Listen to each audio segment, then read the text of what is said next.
Hello दोस्तों, नमस्कार। स्वागत है आप सभी का एजुकेशन मंत्रा में। दोस्तों, इस वीडियो में हम बात करेंगे विभिन्न शिक्षक भर्तियों से संबंधित लेटेस्ट अपडेट के बारे में। तो 97,000 प्राथमिक शिक्षक भर्ती का मुद्दा काफ़ी तेजी के साथ गर्म है। पूरे उत्तर प्रदेश में देखा जाए तो इस वक्त सबसे प्रभावी और अहम मुद्दा जो है नई प्राथमिक शिक्षक भर्ती का है। हालांकि इसके इतर और बहुत सारे मुद्दे चल रहे हैं, चाहे वो 68,500 शिक्षक भर्ती का हो, जिला आवंटन का हो, या 68,500 शिक्षक भर्ती में 30-33% कट ऑफ पर चयन के लिए मामला हो, चाहे वो 69,000 शिक्षक भर्ती आरक्षण विसंगति का हो, चाहे 69,000 शिक्षक भर्ती में 22,000 सीट जुड़ाव का है, चाहे वो 18,000 सीटों को देने का है। तो ये सारे धरने इको गार्डन में चल रहे हैं और इस वक्त चुनावी सफर है, चुनावी मौसम है और चुनाव आचार संहिता के पहले जिसका भी कार्य हो जाएगा वही यहाँ पर बब्बर शेर होगा, अन्यथा तो यहाँ पर सबको भीगी बिल्ली बनना पड़ेगा, क्योंकि फिर कुछ मिलने वाला नहीं है। तो ऐसे में बब्बर शेर बनना है तो अवश्य ही आप सभी को आगे आना होगा। तो दोस्तों, इसी क्रम में हम बात करने वाले हैं, नेशनल मीडिया पर यह मुद्दा उठ चुका है 97,000 प्राथमिक शिक्षक भर्ती का। आज आम आदमी पार्टी की महारैली थी, उसमें भी अभ्यर्थियों ने अपना प्रयास दिखाया है।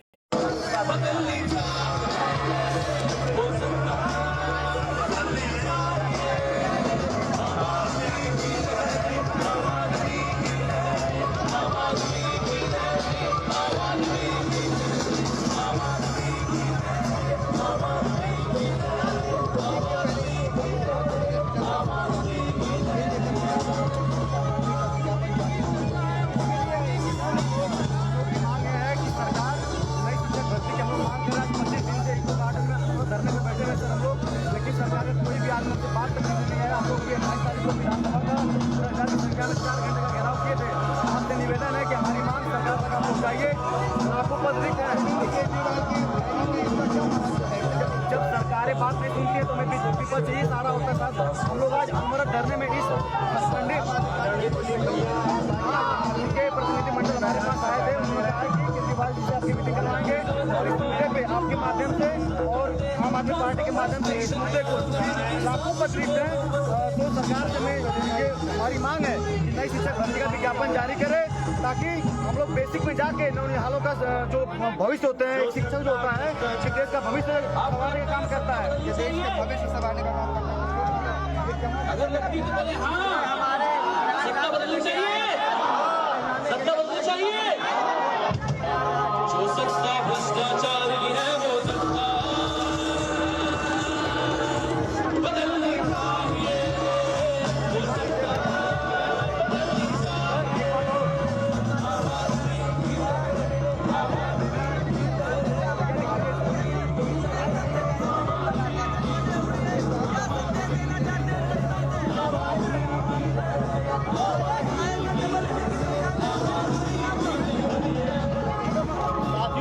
देख सकते हो कि ये मीडिया वाले भाग रहे हैं, लेकिन बिल्कुल साथियों ये जान लो, देखो हमारे युवा साथी यहाँ पे हैं, ये मीडिया वाले भाग रहे हैं, लेकिन आज मीडिया वालों को यहाँ पे बुला करके जबरदस्ती इन सबको फाइट देना है, ताकि हमारा जो मुद्दा है ये मजबूर है, लेकिन हमें जबरदस्ती इसकी आवाज उठवानी है। क्योंकि देखिए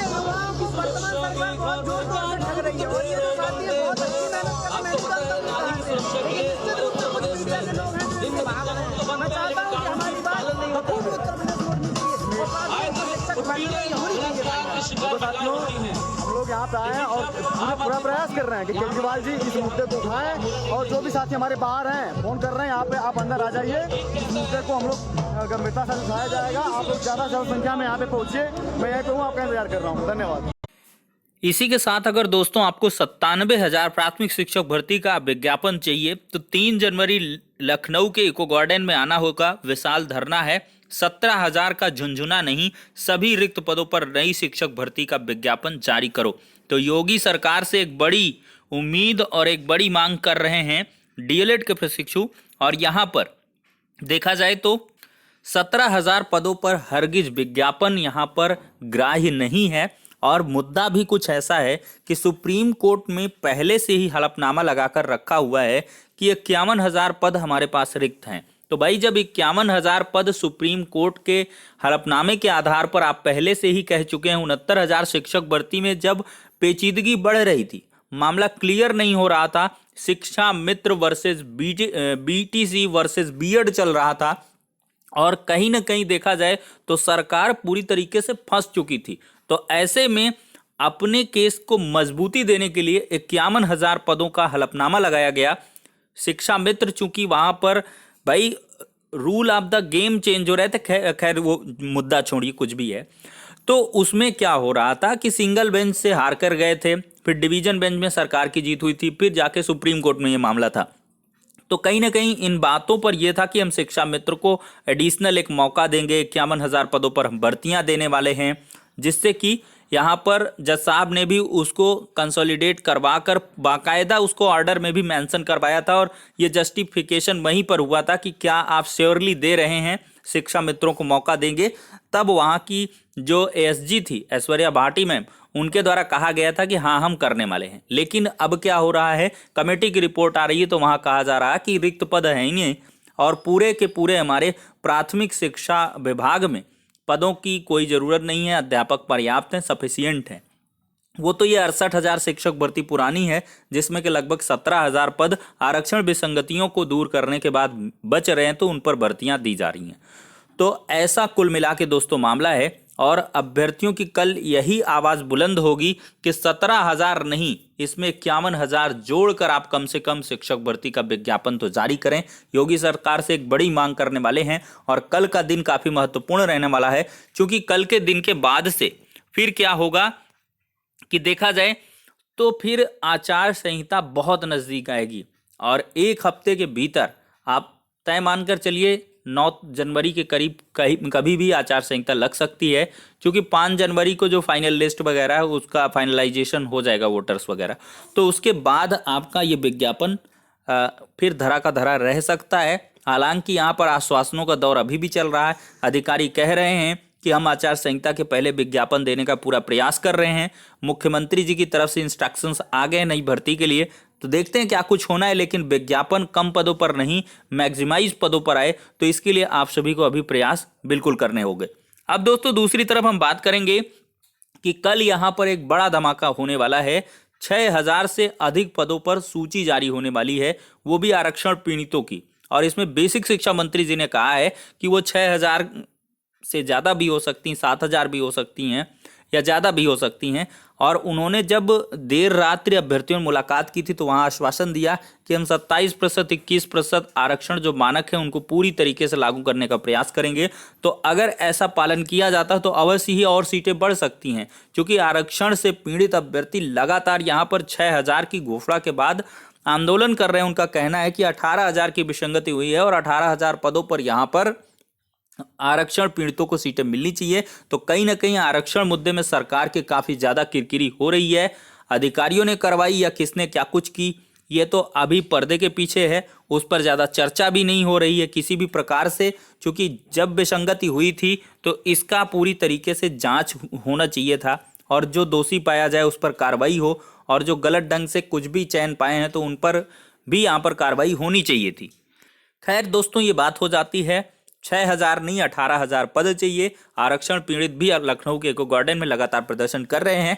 अब देखते हैं कल जैसे ही सीट आती हैं या सूची जारी होती है तो उससे सारी चीज़ें फाइनलाइज होंगी, दूध का दूध पानी का पानी होगा कि आखिरकार कितनों पदों पर यहाँ पर आरक्षण की विसंगति को दूर किया गया है और कितने पदों पर यहाँ पर अभ्यर्थियों को समझाया बुझाया गया है या उनको संतुष्ट करने की कोशिश की गई है। क्योंकि ये असंतुष्टि ही है 190 दिन प्रदर्शन में तब्दील हुई और जबकि तब सरकार ने माना कि हाँ विसंगति हुई है और उस पर इन्होंने फाइनली एक अनाउंसमेंट किया कि 6,000 पद हम अलग से दे रहे हैं। अब दोस्तों अलग मुद्दा है कि जब 6,000 आप दे रहे हो तो 69,000 में से क्यों नहीं दे रहे हैं आप, 68,500 से क्यों दे रहे हैं? क्योंकि 30-33 के भी कटाव से पीड़ित अभ्यर्थी लगातार धरना प्रदर्शन कर रहे हैं और हाई कोर्ट के सिंगल बेंच में मामला भी गया, फिर इसके बाद डिवीजन बेंच में भी चल रहा है, सुप्रीम कोर्ट तक भी यह मामला जाएगा और वो अभ्यर्थी भी पीछे हटने को तैयार नहीं है। क्योंकि पहले 30-33 कटाव हो गया था 68,500 शिक्षक भर्ती में, फिर इसके बाद एट लास्ट क्या किया गया, योगी जी ने करवा दिया था। फिर इसके 40-45 पहले था, फिर बाद में 30-33 हुआ, फिर इसके बाद 30-33 पे नहीं हुआ, 40-45 पे चयन हुआ। तो वही अभ्यर्थी हैं बेसिक शिक्षा मंत्री, जिसे उन्होंने पिछले दिनों मुलाकात भी करी। लेकिन बेसिक शिक्षा मंत्री जी ने यह कह दिया कि ये एक प्रदेश व्यापी मुद्दा है और इस पर जो शासन स्तर से हमें गाइडलाइंस मिलेंगी उसी के अकॉर्डिंग हम काम करने वाले हैं। चूंकि 68,500 के पद यहाँ पर जुड़ रहे हैं 69,000 में, और उसी के आधार पर नई भर्ती भी दे रहे हैं। तो अभ्यर्थियों का कहना है कि नई भर्ती आप अलग से दीजिए, 68,500 शिक्षक भर्ती को वहीं पर रहने दीजिए। चूंकि 68,500 कोर्ट में मामला है और जब तक कोर्ट से मामला क्लियर ना हो जाए तब तक आप उसमें भी कोई चीज़ें एग्जीक्यूट नहीं कर सकते हैं। ये अलग सा मुद्दा है और इसी वजह से जो विधि के विशेषज्ञ हैं, जो जानकार हैं, उनका यही कहना है कि अगर सरकार ऐसा कर रही है तो अवश्य ही आगे आने वाले समय में काफ़ी समस्याएं इसमें देखने के लिए मिलेंगी। क्योंकि 6,000 पद अगर दूसरे भर्ती के लाए जाएंगे या उस बचे हुए पद पर नई भर्ती की जाएगी और अंडर पेंडेंसी मैटर है तो इस पर कुछ भी हो सकता है। अब दोस्तों एक बड़ी सी अपडेट है, टीटी परीक्षा स्थगन को लेकर टकराव की स्थिति बन रही है। 2 भर्ती परीक्षाएं एक दिन हो रही हैं, तो ऐसे में एक बड़ा बवाल है और इसका जो न्यूज़ है वो भी बड़े बड़े न्यूज़ चैनल के माध्यम से उठाया गया है। यहाँ पर देख सकते हैं स्थगित हो सकती है टीटी की परीक्षा, कोरोना के चलते पोस्टपोन हुआ ये एग्ज़ाम। देखिए बेसिक शिक्षा विभाग की तरफ से परीक्षा को रद्द करने का कोई ऐलान नहीं किया गया है, लेकिन अगर केस बढ़ेंगे तो जरूर परीक्षाओं को स्थगित किया जाएगा। इसलिए अभ्यर्थियों को सलाह है कि वो विभाग की ऑफिशियल वेबसाइट पर समय समय पर अपडेट को चेक करते रहें। वजह बताई जा रही है नए वेरिएंट ओमिक्रॉन की वजह से भारत में संक्रमितों की संख्या है वो लगातार बढ़ रही है और यहाँ पर महाराष्ट्र लोक सेवा आयोग एमपीएससी ने 2020 की प्रीलिम्स परीक्षा को स्थगित कर दिया है। यह 2 जनवरी 2022 को आयोजित की जानी थी। अब दोस्तों दूसरी तरफ देखा जाए तो पेपर लीक की वजह से 23 जनवरी को परीक्षा आयोजित हो रही है, लेकिन उसके पहले प्रदेश में संक्रमितों की संख्या जो है वो बढ़ने लगी है। इसी वजह से कयास लगाए जा रहे हैं कि यूपी टीटी की परीक्षा स्थगित हो सकती है, लेकिन ऐसा होगा नहीं। दोस्तों एक अन्य परीक्षा 23 जनवरी को हो रही है, लेकिन उसमें भी यहाँ पर कोई ऐसा स्टेटमेंट देखने के लिए नहीं मिला कि वो पोस्टपोन होगी या इधर टीटी होगी। तो दोनों परीक्षाएं तय समय में होगी। सबसे बड़ी टेंशन टीटी की परीक्षा को लेकर नहीं है, वो नई प्राथमिक शिक्षक भर्ती के विज्ञापन को लेकर है कि आखिरकार विज्ञापन कब जारी होगा, इस पर प्रक्रिया कब शुरू होगी, आवेदन कब होंगे, परीक्षाएं कब होंगी, नियुक्तियां और काउंसलिंग रिजल्ट ये तो होने से रहा, चूँकि समय बहुत कम है। तो कल की डेट में एक जवाब मिलेगा, देखते हैं क्या कुछ होने वाला है। तो फिलहाल के लिए इस वीडियो में इतना ही, नेक्स्ट में मिलते हैं।